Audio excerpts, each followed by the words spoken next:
Abu Bakar Siddiq, siapa dia? Kenapa surga tidak dimasuki satu orang pun, baik dari Nabi Adam sampai manusia terakhir, kecuali Abu Bakar Siddiq yang pertama?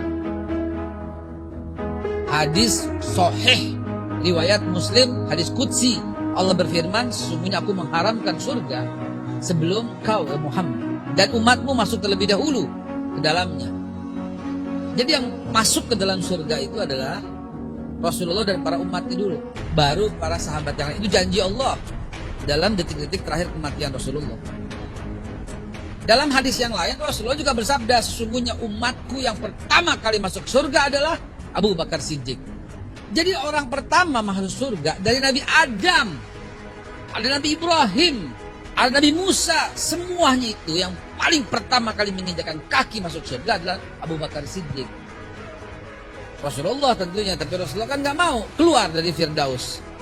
Sampai ditanya, ya Rasulullah ini surgamu? Enggak. Aina tarakta ummati, kata Rasulullah. Keluar dari surga. Kau taruh di mana umatku, wahai malaikat? Begitu kan? Dan Abu Bakar orang pertama. Kenapa Abu Bakar jadi orang pertama masuk surga? Kenapa? Kenapa juga Rasulullah bersabda, apabila iman satu kota Madinah ditimbang dengan iman Abu Bakar Siddiq seorang, lebih berat iman Abu Bakar Siddiq seorang. Kenapa? Di situ ada Umar bin Khattab, ada Utsman bin Affan, ada Ali bin Abi Thalib, dan ada semua para sahabat. Kenapa? Semua di total, bukan cuma one by one, di total. Demi Allah masih lebih berat iman Abu Bakar Siddiq seorang. Kenapa? Ada apa ini orang rahasianya nih? Ada apa? Rahasia apa yang dimiliki oleh Abu Bakar Siddiq? Ada apa teman-teman sekalian?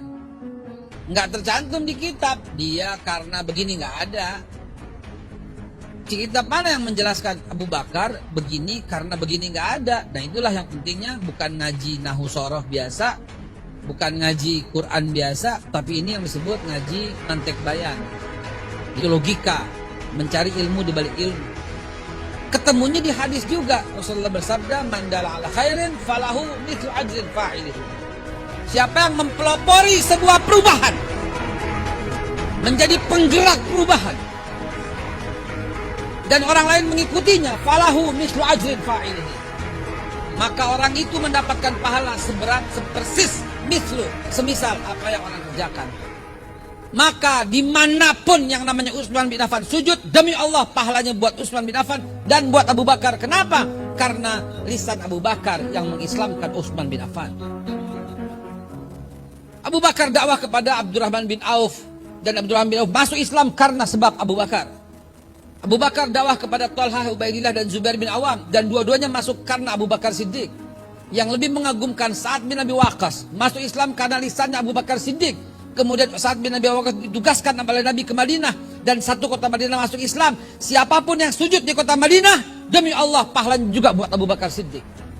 Bagaimana nggak hebat penggerak perubahan itu, saudara?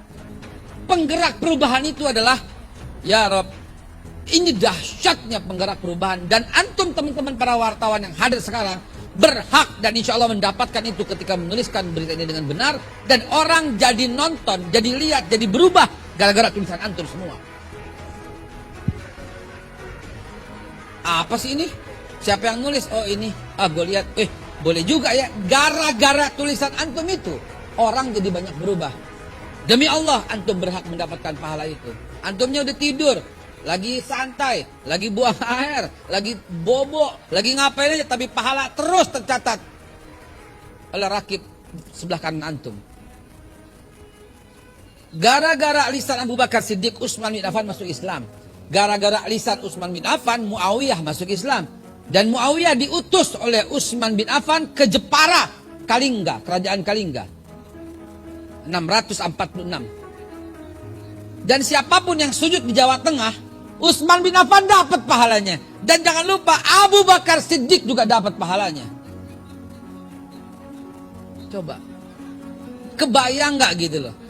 Dari jalur yang lain, Ali bin Abi Thalib langsung dari Rasulullah SAW, tidak melalui Abu Bakar Siddiq. Dan Ali bin Abi Thalib lah yang menyebabkan Islamnya para Ahlul Bait. Dan salah satu di antaranya dalam Bani Umayyah adalah Umar bin Abdul Aziz. Dan beliau mendarat di Palembang, utusannya atas undangan daripada Raja Sriwijaya. ya, Sri Indra Farman waktu itu. Siapapun yang sujud di Pulau Sumatera, pahalanya dapat Khalifah Umar bin Abdul Aziz dan dapat sampai datuknya, yaitu Sayyidina Ali ibn Abi Thalib. Makanya jangan main-main, saudara. Penggerak perubahan itu adalah memiliki pahala abadi sepanjang masa. Dan sekarang peluang itu ada di depan mata. Ketika antum semua menjadi penulis penggerak perubahan, di mana orang akan nonton acara ini dan berubah karena tulisan antum. Lihat nggak, ini sebuah contoh orang yang mementingkan untuk orang lain. Dan Amazing Muharram ini orangnya mementingkan orang lain untuk berubah. Karena itu temanya adalah penggerak perubahan. Dan sekarang ada di tangan antum, teman-teman para wartawan.